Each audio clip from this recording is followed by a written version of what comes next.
আজকে আমরা রেডি হয়ে চলে যাচ্ছি মামুনিদের বাসায়, কারণ আজকে বড় মামুনির হচ্ছে বার্থডে। আমাদেরকে খাওয়া দাওয়ার জন্য একটু নিমন্ত্রণ করছিল। তো এরপর হাঁটতে হাঁটতে ভাবলাম চলেই যাই, কারণ বেশি দূর না। আর এরপর আমরা যখন ঢুকতেছিলাম তখন একজনের সাথে দেখা হইলো। তো উনি আমাকে বান্ধবী বলতেছিল, আর আমরা সেই হাসতেছিলাম।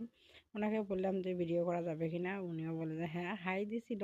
বাট আমার ভাই তখন উঠাইতে আর কি ভুলে গেছিলো, আর ওটা আসেনি। পরে আমাদেরকে বাড়ি দিয়ে উনি চলে গেলেন। আর আমরা উপরের দিকে যাচ্ছি। গিয়ে হচ্ছে 3 তলার মধ্যে পৌঁছাতে না পৌঁছাতে ওখানে দেখা যাচ্ছে দেওয়ালের মধ্যে সুন্দর ছবি তোলার ভিউ ছিল, তো আবার ছবি উঠাবে।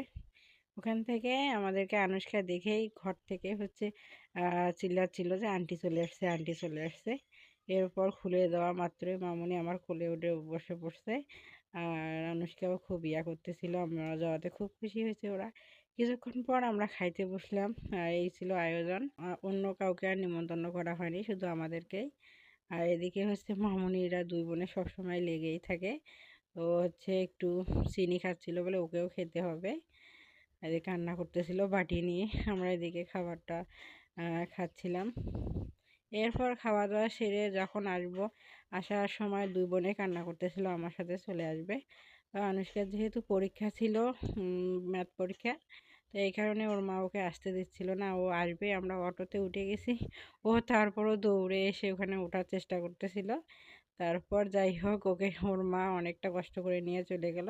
আর আমি ছোটো মামুনিকে নিয়ে চলে আসলাম। ছোটো মামুনি তো খুবই খুশি ও আসতে পারছে। দেখেন কিভাবে দেখতেছে, এখনো ওর ঘোর কাটেনি যে আমার কাছে আসতেছে। ও অনেক ভালোবাসে আমাকে।